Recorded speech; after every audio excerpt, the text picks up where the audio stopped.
Barrett. Keep it going for Liz Barrett. Yes. Woo. This next comic coming to the stage, I need you to start clapping out for Bernadette Maloney.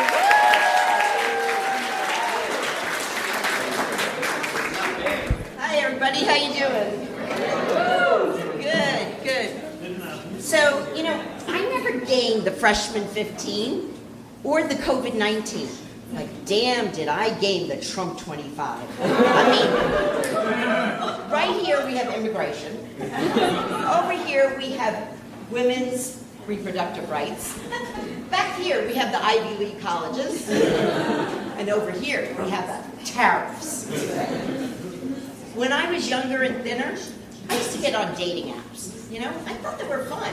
Why not? I'd look at photos and I'd say to myself, why do they have sunglasses on? What are they trying to hide? And I'd be like, so then I would look at the ones that would catch my eye and I'd say, ooh, they look pretty good for their age. Well, maybe I'll give them a try. So I remember this one time I went to a bar to meet up with someone, and I go into the bar and I look down and I'm going, oh my gosh, what happened? He sent his father. Well, I go up, right? Nah. He thought he was going to win me over with his charm. I was like, oh boy, it's going to take a lot more than charm. You better have a well-stocked 401k to impress people. So anyway, I was just like, we'll do it. So the other thing I loved reading on these dating apps were profiles. They were very interesting, especially the ones, and there were quite a few of them, that mentioned marriage. I'm like, oh, whoa, wait a second here. I didn't even meet you yet. Aren't you rushing things? Hey, really? And then, I'd be like, okay, the romantic ones are nice. I mean, talking about hand-holding and kissing, well, I cracked that code. It meant couldn't get it up anymore. Sad, I know. So, I went on a lot of first dates. I mean, a lot of first dates. But there were some more memorable than others, and one comes to mind. It was pretty stressful. I meet the guy at a restaurant, right? And before I even get to sit down in the chair, he's already saying to me, I'll know in 15 minutes if we're gonna make it or not. I'm like, 15 minutes? So, there's a clock up on the wall, and every once in a while I catch myself looking at the clock and I'd be like, oh my God. And then all of a sudden I said, oh my gosh, this feels like I'm taking an exam again. I'm like, I'm not hanging around for the results. Safeway.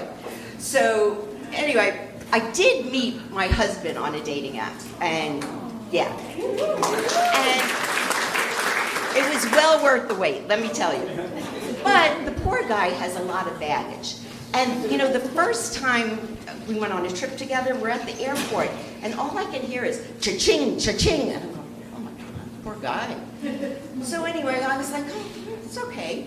So I decided that early on that I didn't want to drink around him because I had heard stories about his ex, and there was a lot of trauma and PTSD involved. So I was like, no, I can't do that to this guy. And then I finally said to myself, wait a second here. He needs to meet a happy drinker. See what a happy drinker's like. And forget about that nasty one he used to be with. Well, it worked. So anyway, but I do have to say, I'm very proud of him. He is 10 years sober. Yes, he is.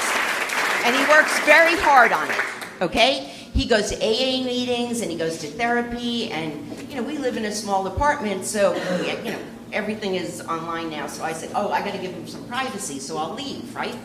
So I go off and I walk around the neighborhood, it can be cold or raining, and I'm saying to myself, where am I going to go? Well, the closest place to go is the neighborhood bar. So, I go into the bar and I'm like, okay, I say to the bartender, I'm only going to have 2. And the bartender looks at me, okay, all right, that's fine. Limit me to 2.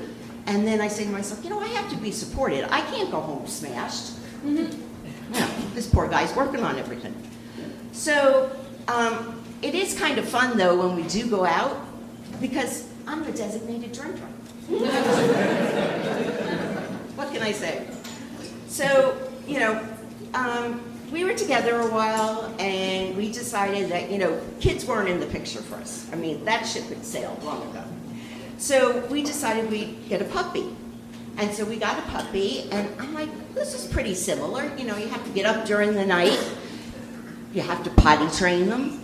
You have to also, you know, teach them how to talk. And my husband says to me, Bernadette, I think you're a little, And I'm like, no. And he's like, yeah, I think you need some heavy-duty drugs. And I'm like, ye of little faith, right?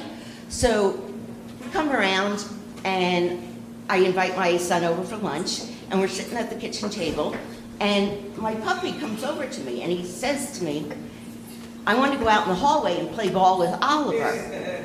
So I look down and I'm like, okay, well, go ask Oliver. So he goes over to the end of the table, and he looks Oliver straight in the face, no lie. And he asks him if we'll go out in the hallway and play ball with him. Oliver immediately gets up from his chair, and he says, Mom, this dog's a genius. I'm like, yeah, he is. And I've got proof now, and I'm not, and I can say no to drugs. Thank you, everybody.